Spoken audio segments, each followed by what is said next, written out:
Hello friends, welcome to Meera Mind Voice. Day 101 in Big Boss House. இன்னைக்கு Wednesday. அதுக்கு முன்னாடி happy Bogi to all. வீட்டுக்குள்ளேயும் பழையன கழிதலும் புதியன புகுதலும்லாம் நிறைய டாஸ்க்லாம் வச்சாங்க. இந்த வீடு ஒரு பெரிய மேஜிக்குங்க. ஒரு எளிமையாக இருக்கிறவங்கள இல்லை சண்டை போட்டுகிட்டே இருக்கிறவங்கள ரொம்ப அழகாக ஒன்றா சேர்க்குது. ஒரு புதிய ஃப்ரெண்ட்ஷிப் உருவாகுது, ஒரு அண்டர்ஸ்டாண்டிங் வருது. கேமை தாண்டி ஒருத்தரும் நிறைய திங்க் பண்ணுறாங்க. அதெல்லாம் பற்றி பார்க்க போகிறதுக்கு முன்னாடி இந்த சேனலை முதல் தடவையாக விசிட் பண்ணுறவங்க சப்ஸ்கிரைப் பண்ண மறக்காதீங்க. தேங்க்யூ.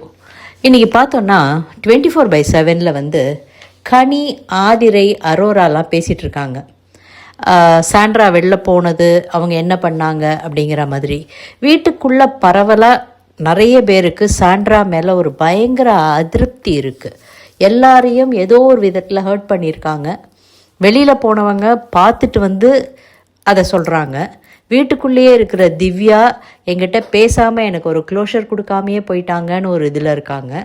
ஸோ பிரஜின் ரம்யா கிட்ட சொல்லி அனுப்பியிருக்காங்க, அவங்கள கேஷ் எடுத்துகிற சொல்லு அப்படின்னுட்டு. சாண்ட்ரா அவங்களுக்காக வெயிட் பண்ணிகிட்டு இருந்தாங்க to give her some clarity. ஆனால் டீம் எப்படி சொல்லுவாங்க, அவங்கள எப்படி அனுப்புவாங்க? எல்லாரும் எங்கள் 2 பேரும் ஒரே வீட்டுக்கு தானே பைசா போகுது, அதனால் அவங்க பிரஜினை அனுப்ப மாட்டாங்க. ஈவன் கனி சொல்கிறாங்க, என்ன ஆதிரியுமே லேட்டாக அனுப்பிச்சதுக்கு காரணம் நாங்கள் வேறு ஏதாவது சொல்லிடுவோமோ, விஷயம் ஷேர் பண்ணிடுவோமோ அப்படிங்கிறது தான். திவ்யாவும் சொல்கிறாங்க, நான் பாட்டு பாடினேன், நல்ல வாயம் சம்பாதிச்சதை நாரவாயம் துண்ணுறான் அப்படின்னுட்டு. ஆனால் அது பாட்டு, அதுக்கு அடுத்தாப்பில் இருக்கிற லைனையும் பாருங்க அப்படின்னு எக்ஸ்பிளைன் பண்ணிவிட்டு சாங் பாடிட்டே தான் கேஷை நான் உள்ளே போட்டேன். ஈவன் நான் சாண்ட்ரா தான் எடுத்துகிட்டு போவாங்கன்னு நினச்சேன் அப்படின்னு சொல்ல கனி சொல்கிறாங்க, அவங்க இதையும் பற்றி பேசினாங்க. அவங்க நான் எடுத்துகிட்டு போவே நினச்சிட்டு இருக்காங்க. என்ன மாதிரி பாடுறாங்க பாருங்கள், நல்ல வாயம் சம்பாதிச்சதை நாரவாயம் எடுத்துகிட்டு போவான் பார்த்தீங்களா அப்படின்னுட்டு. ஆல்மோஸ்ட் ஹோல் ஹவுஸ் மோரல்லஸாக தான் சாண்ட்ராக்கு எகெயின்ஸ்டாக இருக்குது. 1 ஹவரில் பார்த்தோன்னாக்க நேத்திக்கு நைட்டு திவ்யா கிட்ட நம்ம திவாகர் சண்டை போட்டிருக்கார். அதாவது நான் உனக்கு ஸ்பேஸ் கொடுத்தேன், அதனால தான் நீ பேசின, ஆனால் நீ ஓவராக போகிறன்னு திவ்யா சொல்ல, நீ மட்டும் பேசலையான்னு அதே யூஷுவல் அந்த திவாகரோட பாணியில் ஒரே ஒரு விஷயத்தை பிடிச்சிப்பார். அதை நீ சொன்னன்னு பேசிகிட்டே இருப்பார். ஸோ அதையே திரும்ப திரும்ப அவர் சொல்ல பெரிய சண்டையாகி பிரவீன்ராஜ் உள்ளே பூந்து பேச, கெமி எக்ஸ்பிளைன் பண்ண, ஆதிரை பயங்கரமாக எக்ஸ்பிளைன் பண்ண, எல்லாரும் திவாகருக்கு பொறுமையாக எக்ஸ்பிளைன் பண்ண ட்ரை பண்ணுறாங்க. கடைசியில் சபரி கத்தி, இதுக்கு மேலே இன்னும் இந்த செலிப்ரேஷன் வீக் முடிகிற வரைக்கும் நீயும் திவ்யா கிட்ட பேசக்கூடாது, திவ்யாவும் உங்ககிட்ட வரமாட்டாங்க, அவங்க வேலையை பார்த்துட்டு போங்க, யாருக்கும் ஸ்பேஸே கொடுக்க வேணாம் அப்படின்னு அந்த ஒரு அநாகரிகத்துக்கு ஒரு முற்றுப்புள்ளி வச்சார். இதை காலம்பரை உட்காந்து பாட்டு முடிஞ்சதுக்கு அப்புறமா, மார்னிங் சாங் முடிஞ்சதுக்கு அப்புறமா கலைக்கிட்ட பேசிகிட்டு இருக்காரு. அந்த யூஷுவலாக அவங்க ஒரு மீட்டிங் போடுவாங்கல்ல, யார் யார் என்ன பண்ணாங்க, யார் யார் பின்னாடி பேசினாங்கன்னு. அந்த மாதிரி அந்த பொண்ணுக்கிட்ட பயங்கர ஒரு கோபம், ஒரு முரட்டுத்தனம் இருக்குப்பா, கத்தி கத்தி பேசுதுப்பான்னொன்னே, பாரு பேசுவா, ஆனால் அவள் பாயிண்ட்டாக பேசுவா, இதெல்லாம் போய் ஃபைனலிஸ்டாக ஃபுல்லாக பிஆர் டீம் வெளியில் வேலை பார்த்துட்ருக்கு இதுக்கு அப்படின்னு ஓப்பனாக திவாகர் கலைக்கிட்ட பேசிகிட்டு இருக்காரு. அரோராவை பற்றி குத்தம் சொல்கிறாங்க, ஆனால் அரோராலாம் தங்கமான பொண்ணு, இவர் ஏதோ ஒரு நெகட்டிவ் பப்ளிசிட்டி பண்ணுறதுக்காக உட்காந்து பேசுகிறார். இதை ஏன் சேனல் காமிச்சாங்க, டீம் ஏன் இதை போட்டாங்க தெரியல. இதை எடிட் பண்ணிட்டு போயிருக்கலாமே எடிட்டர், இது அவ்வளோ ஒன்றும் முக்கியமானது இல்லையே. அடுத்தது பார்த்தா மார்னிங் ஆக்டிவிட்டி. அதாவது இந்த போகியில் எந்த ஒரு விஷயத்தை நீங்கள் எரிக்கணும்னு நினைக்கிறீங்க, எதை ஒன்றுத்தை நீங்கள் ஸ்டார்ட் பண்ணணும்னு நினைக்கிறீங்க, இந்த நியூ இயர் ரெசல்யூஷன் கேட்குற மாதிரி கேட்டாங்க. ஒவ்வொருத்தர் ஒன்று சொன்னாங்க. ஆல்மோஸ்ட் எல்லாருமே நாங்கள் செல்ஃப் லவ் பண்ணணும், அது முக்கியமாக வச்சுக்கணுங்கிற மாதிரி. பிரஜின் ரொம்ப நிறைய பேசினார். 24/7 1 ஹவரில் கட் பண்ணிட்டாங்க. நானும் என் ஒய்ஃபும் எங்களுடைய எங்களுடைய வேலை இதுன்னு எங்களுடைய நட்பு வட்டத்தை ரொம்ப சுருக்கிட்டோம். எனக்கு படம் எடுத்த என்னுடைய டைரக்டர்ஸ், என்னோடய டீம் அப்படி தான் இருந்தது. ஆனால் எல்லாத்தையும் உடச்சி இப்போ தான் ரொம்ப நாள் கழித்து வெளியில் வந்திருக்கா. எனக்காக தான் இந்த வீட்டுக்குள்ளே வந்தால். என்ன மற்றவங்களை ஹர்ட் பண்ணியிருந்தாலும் அதெல்லாம் எரிச்சிடணும். இனிமேல் இந்த வீட்டில் இருக்கிற அத்தனை பேர் கூடயும் நாங்கள் இதில் இருக்கணும், எங்களுடைய முன்னேற்றத்தை நோக்கி போகணும், என் பசங்க என்னை ஒரு பெரிய ஹீரோவாக பார்க்குறாங்க, அது இதுலாம் இதை பற்றி பின்னாடி சொல்லிட்டு இருந்தார் விக்ரம். எல்லாருமே அந்த சுய தம்பட்டம் அண்ட் இருக்கிற வன்மத்தை கக்கிறதுக்கு தான் இந்த டாஸ்க் எல்லாத்தையுமே பயன்படுத்திக்கிறாங்க. அது என்னவா வேணாலும் இருக்கட்டும், டாஸ்க்கு அவங்க என்ன நினச்சி வராங்களோ அதை சொல்லிட்டு போயிடுவாங்க அப்படின்னுட்டு. அதே தான் அவரும் பண்ணினார். அடுத்தது பார்த்திங்கன்னா ஈவினிங் 3:45க்கு சாங்கு. சாண்ட்ரா உள்ளே வராங்க. சென்னை செந்தமிழ் மறந்தேன் உன்னாலே வந்த உடனேவே ஆரம்பிச்சிட்டாங்க ட்ராமாவை. She went on her knees. Prajin இப்படி கிட்டக்க வரப்போக அவங்க அப்படியே மான் மாதிரி இப்படி துள்ளி போகிறாங்க, அப்படி துள்ளி போகிறாங்க. அப்புறம் இதில் முட்டிக்கால் போட்டு உட்காந்து அவருக்கு ஒரு ரோஸ் கொடுத்து, நம்ம 20 வருஷமாக பார்த்துட்டு இருந்ததை விட இந்த 20 நாள் எனக்கு ஒரு 20 யுகமாட்டம் தோணினது, உன்னை பயங்கரமாக மிஸ் பண்ணினேன், என்னுடைய லைஃப்பில் நீ எவ்வளோ முக்கியங்கிறத நான் இந்த 20 நாளில் உணர்ந்தேன், மை டியர் புருஷா அப்படின்னு எல்லாம் டைலாக் சொல்லி எல்லாம் பண்ணி அவர் ஹக் பண்ணோன்னே என்னை தூக்கு அப்படின்னு அவர் காதில் சொல்லி அவங்கள தூக்கி சுத்த வச்சு எல்லாம் பண்ணாங்க. அடுத்தது வியன்னா கிட்ட நீ என்னை பற்றி ரொம்ப ப்ரெட்டியாக இருக்க, யூ ஆர் லுக்கிங் பியூட்டிஃபுல் சொல்லிவிட்டு நீ என்னை பற்றி நிறைய பேசியிருக்க, ஆனால் அதனால் எனக்கு ஒன்றும் பிரச்சனையே இல்லை. கமருதீன் கிட்ட சொன்னது தான் உனக்கும். ஒருத்தர் என்னை பற்றி பேசுகிறாங்கன்னா அது அவங்களோட ப்ராப்ளம், எனக்கு அதனால் ஒன்றும் ப்ராப்ளமே இல்லை அப்படின்னு சொல்லிட்டு நேராக ரம்யா கிட்ட வந்தாங்க. ரம்யா, நான் உன்னை அந்த மாதிரி பேசவே இல்லை அப்படின்னாங்க. ரம்யா கிளியராக சொல்கிறாங்க, ஒரு இன்டர்வியூவில் எனக்கு அந்த வீடியோவை காமிச்சு அவங்க தான் காமிச்சாங்க, நான் வெளியில் போய் இது பார்க்கல, எபிசோட்ஸ் பார்க்கல, அவங்க அந்த வீடியோ என்கிட்ட இருக்குது, நான் உங்களுக்கு அனுப்புகிறேன், வெளியில் உங்களுக்கு காமிக்கிறேன்னு சொல்ல, அப்படியும் சாண்ட்ரா இல்லை, என் குழந்தைகள் மேல் சத்தியமாக நான் பேசலை அப்படிங்கிறாங்க. அவங்க பேசினாங்க, அது நமக்கே தெரியும். ஆனால் அவங்க எதை பார்த்தாங்க, மேபி 24/7 காமிச்சிட்டு 1 ஹவரில் காமிக்கலன்னா அவங்களுக்கு தெரியாமல் இருக்கிறதுக்கு வாய்ப்புகள் அதிகம். அவங்க ஆனால் அதுக்காக உடனே குழந்தைகள் மேலே சத்தியம் பண்ண பயங்கரமாக ரம்யா ஹர்ட் ஆகிட்டாங்க, புலம்பிட்டு இருக்காங்க, என்கிட்ட இப்படியெல்லாம் பேசுகிறாங்க அப்படின்னு சொல்லிட்டு. கனியும் பேசுகிறாங்க உள்ள, என்னையும் எஃப்ஜேவையும் இவங்க ரொம்ப கேவலமாக பாரு சொல்கிறா, இவங்களும் ஆமான்னு அதுக்கு மேலே தூபம் போட்டு பேசியிருக்காங்க அப்படின்ட்டு. அதுக்குள்ளே பிரஜின் அவங்கள கூட்டிகிட்டு போய் எல்லாரும் நிறைய பேர் நிறைய பேசிகிட்டு இருக்காங்க. ஆனால் 4 ஃபைனலிஸ்ட்டும் ஹாப்பியாக இருக்காங்க. அவங்க ஒரு கொண்டாட்டமான மூடில் இருக்காங்க. நீ எதுவும் யார்கிட்டையும் பேசிக்காத, எதுவும் சொல்லிக்காத அப்படின்னு சொன்ன உடனே ஓகேன்னு அமித்தை பார்த்துட்டு, ஐயோ அமிதா அப்படின்னு அமித்தை ஹக் பண்ண வர அவருடைய பாடி லாங்குவேஜே ஒரு மாதிரி ரிபல்லியஸாக, வேண்டாம் கிட்டக்க வராத. அவர் கேட்டார், இல்லை நான் உன்னை அப்படி ஃப்ரெண்டாக நினச்சேன்னுட்டு ஃபுல்லாக எக்ஸ்பிளைன் பண்ண வச்சு அவர்கிட்ட எதுக்காக சொன்னேன்னுட்டு, நான் உண்மையிலேயே உன் மேலே கோவத்தில் தான் சொன்னேன், அதாவது நான் பாட்டு என்னோடய கேமை பார்த்துட்டு இருந்தேன், அவராக இப்போ பீன் பேக்கை போட்டு பக்கத்தில் உட்காந்து பேசிட்டு அவர் கேமை நான் அஃபெக்ட் பண்ணுறேன்னு சொல்லிட்டாருன்னு விக்ரம் கிட்ட சொன்னதை ஆமாம் நான் சொன்னேன், ஆனால் அது இதுக்குனால தான் சொன்னேன்னு அதை ஜஸ்டிஃபை பண்ணி எல்லாம் பண்ணி அவர்கிட்ட சாரின்னு பயங்கரமாக சாரி கேட்டு அவர்கிட்டேருந்து சாரி வாங்கி ஹக் பண்ணி நார்மலைஸ் ஆயிட்டாங்க. ஆனால் இதே விஷயத்தை ஏன் திவ்யா கிட்ட செய்யலை?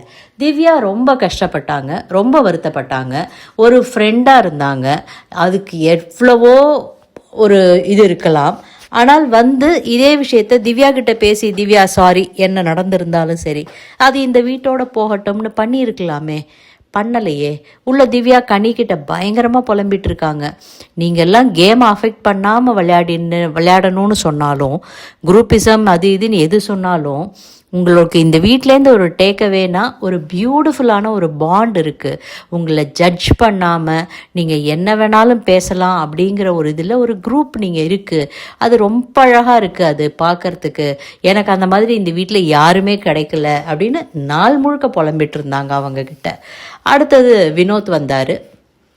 வினோத் வந்து உள்ளே வந்த உடனே எல்லார்ட்டையும் ஹக் பண்ணிவிட்டு ஒரு லைட்டு பதட்டமான ஒரு இதுலேயே தான் இருந்தார். கேட்டால் எனக்கு ட்ரிப்ஸ் ஏற்றினாங்க, உடம்பு சரியில்லை, நான் இதுவே ஷோவே எதுவும் பார்க்கல அப்படின்னாரு. ஆனால் சின்ன சின்ன கிளிப்பிங்ஸ் எல்லாம் பார்த்துருக்காரு, அவரும் பார்க்காம வரல. அரோரா வந்து அழவே ஆரம்பிச்சிடுறாங்க. ஏன்னா வினோத் வந்து தங்கிட்ட எப்படி பேசுகிறாருங்கிறத வச்சு தான் அப்படிங்கிற மாதிரி வெயிட் பண்ணிகிட்டு இருந்தார். உடனே இது பண்ணிவிட்டு இல்லை அரோரா அழாத அப்படின்னு கன்சோல் பண்ணிட்டு நானாக தான் போய் எடுத்தேன்னு சொல்லலை, ஆனால் எனக்கு தேவை அதுக்காக தான் எடுத்தேங்கிற மாதிரியெல்லாம் பேசிட்டு அந்த 18 லட்சம் போயிடுச்சேன்னு அழறியான்னு கேட்டு கிண்டல் பண்ணுற மாதிரி பேசி ஒரு மாதிரி நார்மலைஸ் பண்ணினார். ஆனால் ஒன்னாரில் காமிக்கல உள்ளே போய் அவர் கேட்குறாரு, உண்மையிலே அந்த பொண்ணு எடுக்கிற மாதிரி இருந்ததா இல்லை அது பொய்யா? ஏன்னா கையை வந்து பொட்டி மேலே ஏதோ இது பண்ணுற மாதிரி பிளட்ஜ் பண்ணுற மாதிரி கையை வச்சுட்டு நின்றுட்டு இருந்தது. ஏன்னா அவர் வந்து பார்க்கும்போது அதை எடுக்கட்டுமா விக்ரம் அப்படின்னு கேட்டுட்டு நின்றுட்டு இருந்த சமயத்தில் தான் அவர் உள்ளேந்து வந்தார். ஸோ அவருக்கு தெரியாது இந்த பொண்ணு உண்மையிலே கையில் எடுத்தது, ஆனால் ஹெசிடேட் பண்ணி விட்டுது அப்படின்னுட்டு. ஸோ அவருக்கும் மைண்டில் வந்து ஒரு சின்ன சந்தேகம் இருக்குது, இல்லாமல் இல்லை. அடுத்தது பிக் பாஸ் வந்து கூப்பிட்டு எல்லாரையும் சோஃபாவில் உட்கார சொன்னோன்னே, ஏய் சோஃபா ரொம்பிடுச்சுப்பா அப்படின்னு வினோத் சொல்ல, ஆமாம் இந்த வீடும் முதல் நாள் மாதிரியே இந்த வீடும் மனசும் நிறைஞ்சிருக்கு. ஆனாலும் ஒரு சில மனங்களில் முரண்கள் சந்தேகங்கள் அந்த இதெல்லாம் இருக்குது அப்படின்னு சொல்லிட்டு நட்பு வந்து இந்த சீசன் 9 ஒரு அங்கமாகவே இருந்திருக்கு. இந்த சீசனில் அதுக்கு பேர் குரூப்பிசம் அப்படின்னு சொல்லிட்டு இந்த அடுத்த சில நாட்களுக்கு நீங்கள் இந்த வீட்டில் எப்படி இத்தனை நாள் இருந்தீங்க அப்படிங்கிறதுக்கு ஒரு வீடியோ ஒரு தொகுப்பு அப்படின்னு சொல்லிட்டு உங்கள் ஃப்ரெண்ட்ஷிப் வீடியோ உங்கள் குரூப்பிசம் அப்படின்ட்டு போட்டாங்க. நட்பு அப்படின்னு போட்டு நல்லா இருந்தது, ரொம்ப அழகாக இருந்தது. அதில் அது முடிஞ்ச உடனே டாஸ்க்கு, இந்த வீட்டில் வந்து கிடைச்ச நட்பில் ஒன்லி ஒன் எனக்கு லைஃப் டைம் தொடரணும்னா யாரை நினைக்கிறீங்க அப்படின்னு கேட்டு திவாகர் வந்து ஒன் அண்ட் ஒன்லி பாரு, ஷீ இஸ் நாட் ஹியர்னுட்டு போயிட்டார். அமித் வந்து வினோத், பிரவீன் காந்தி வந்து வினோத்தை சொல்லுவேன் ஆனால் அவர் எங்கேயோ உயரம் தொட்டுட்டார், ஆனால் பிரவீன் ராஜ் அடுத்தது இவர் உயரம் தொடணும் அப்படின்னாரு. வினோத் வந்து என்னுடைய ஒரே ஃப்ரெண்டு கமருதீன், அவன் இல்லை அப்படின்ட்டு போயிட்டாரு. விக்ரம் வந்து கனி, என்ன சொன்னாலும் சரி அவங்க தான்.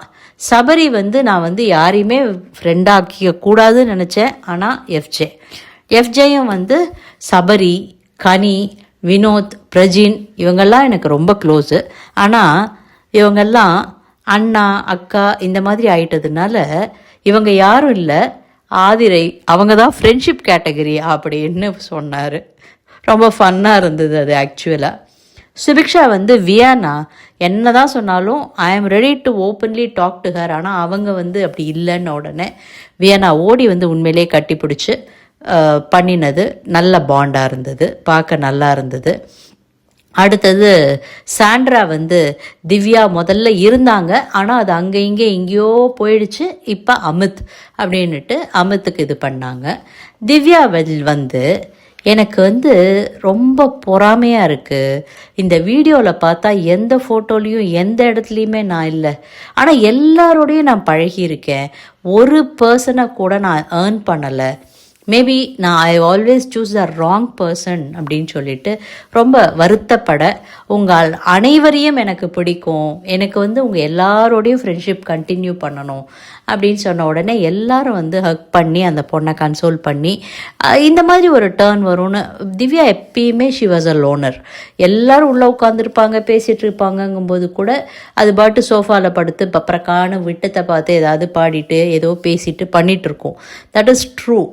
அடுத்தது பிரஜின் வந்துட்டு, நான் எப்படி உன் பேரை சொல்ல மாட்டேன்னு நீ நினச்ச, அப்படின்னுட்டு, நீ லைஃப் லாங் என் கூட இருக்கணும், இருந்தே ஆகணும்னு அவளை கையை பிடிச்சி இழுத்துட்டு வந்து அவர் ஹக் பண்ண, அங்கேருந்து சாண்ட்ராவும் ஓடி வந்து இது பண்ண, அவள் வந்து என்னோட கோகோ, அதாவது கண்டஸ்டண்ட்டான், நீ தான் என்னுடைய இந்த வீட்டில் ஃப்ரெண்டு, நீ லைஃப் லாங் என் கூட இருக்கணும்னு சொல்ல, இது வந்து திவ்யாவை இன்னும் ஹர்ட் பண்ணிடுச்சு. 24/7 இன்னும் நிறைய பேர்கிட்ட she was going on crying. பக்கத்தில் உட்காந்து ஆதிரை, கனி, கெமி எல்லாரும் கன்சோல் பண்ணுறாங்க. அந்த ஹக்கில் வந்து ஒரு வார்ம்த் இல்லை எனக்கு, அது ரொம்ப ஃபேக்காக இருந்தது. அவங்க வந்து அதுக்கு பண்ணியே இல்லாமல் இருந்திருக்கலாம், பேசாமல் விட்டுருந்துருக்கலாம்னு ரொம்ப வருத்தப்பட்டுட்டு இருந்தது அந்த பொண்ணு. அது உண்மையா பொய்யா அவங்க 2 பேருக்கும் தான் தெரியும். பிகாஸ் இன் பர்சன் ஃபீல் பண்ணது அவங்க தான்.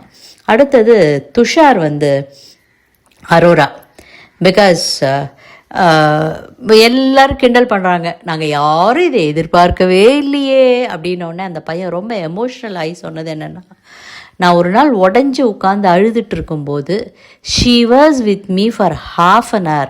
அப்போ நாங்கள் 2 பேருமே ஃப்ரெஷ்ஷாக வந்திருந்த கண்டஸ்டண்ட்டு, எனக்கு யாரையும் தெரியாது, ஆனாலும் என்னை கையை ஹோல்ட் பண்ணி உட்காந்து என்னை கன்சோல் பண்ணி என்னை ஷீ வாஸ் எனக்காக நின்று க்ரை பண்ணாங்க. அதனால் she is my life long இது அப்படின்னு சொன்னார். அப்சரா வந்து வியனா, அரோரா, ரம்யா வந்து கனி ஆல் டைம் அப்படின்னு சொல்லார். அடுத்தது பிரவீன்ராஜ் வந்து நம்ம எல்லாரும் ஒருத்தர் சூஸ் பண்ணாலும் நம்ம எல்லாருமே என்றைக்குமே ஃப்ரெண்டாக தான் இருப்போம், அந்த பாண்டு வந்து என்றைக்குமே தொடரும்னு ஒரு எமோஷ்னல் இதில் இன்றைக்கி எபிசோடு முடிய போகுதுன்னு நினைக்கும் போது திவ்யாவும் விக்ரமும் உட்காந்து பேசிகிட்டு இருக்காங்க. டாஸ்கை தாண்டி ஒரு பர்சன் அமையணும், நம்ம கட்டி பிடிச்சி ஜெனுவினாக இருக்கணும். ஆனால் இவங்க வந்து என்னை வந்து கட்டி பிடிச்சது ஜெனுவினாக இல்லை, அவங்களுடைய பாடி லாங்குவேஜில் எதுலேயுமே ஒரு உண்மை இல்லை அப்படின்ன உடனே இது வந்து இன்னமும் ரொம்ப ஹர்ட் பண்ணுதுன்னு விக்ரம் கிட்ட சொன்ன உடனே, விக்ரம் நீங்கள் நேர்மையான ஒரு ஆளுங்க, அது கிடைக்கல, அந்த நேர்மை உங்களுக்கு திருப்பி கிடைக்கலன்னு அது உங்களை ரொம்ப ஹர்ட் பண்ணுதுங்க. அதாவது திவ்யா இப்போ தான் இந்த போட்டிங்கிறதெல்லாம் தாண்டி இவங்களுக்குள்ள கனி கிட்ட, விக்ரம் கிட்ட, சுபிக்ஷா கிட்ட, இவங்க கிட்டலாம் ஒரு மனித நேயம், ஒரு மனிதாபிமானம், ஒரு டக்குன்னு ஒரு பாண்டார தன்மை, அடுத்தவங்க கஷ்டப்படுறாங்கன்னா ஐயோ அப்படின்னு யோசிக்கிற தன்மை, அதெல்லாம் பார்த்து பயங்கரமாக நெகிழ்ந்திருக்காங்க. ஆனால் போன வாரம் யாராவது நினச்சிருப்பாங்களா? யோசிச்சு பாருங்களேன், திவ்யாவும் விக்ரமும் உட்காந்து 1-on-1 கான்வர்சேஷன், அதுவும் இவ்வளோ எமோஷ்னலாக. That is what this house does. எல்லாரையும் அதுக்குள்ளேயே பார்த்துட்ருக்காங்க, பண்ணிகிட்ருக்காங்க. அதுதான் ஆதிரையும் அரோராவும் சொல்லிட்டு இருந்தாங்க. மேபி வெளியுலகத்தில் இதே மாதிரி ஒரு பர்சனை பார்த்தா சீப்போ அப்படின்னு நம்ம கடந்து போயிடுவோம். ஆனால் இந்த வீட்டில் பார்க்கும்போது முதல்ல கண்ணில் படுறது அவங்க அழகில்லையாங்கிறத தாண்டி அவங்களோட கேரக்டர், அவங்களோட பழகிற விதம், that makes all the difference அப்படின்னு சொல்லிட்டு. So on that emotional note இந்த வீடியோ உங்களுக்கு பிடிச்சிருந்ததுன்னா லைக் பண்ணுங்கள், ஷேர் பண்ணுங்கள். மக்களே சப்ஸ்கிரைப் பண்ண மறக்காதீங்க. தேங்க்யூ.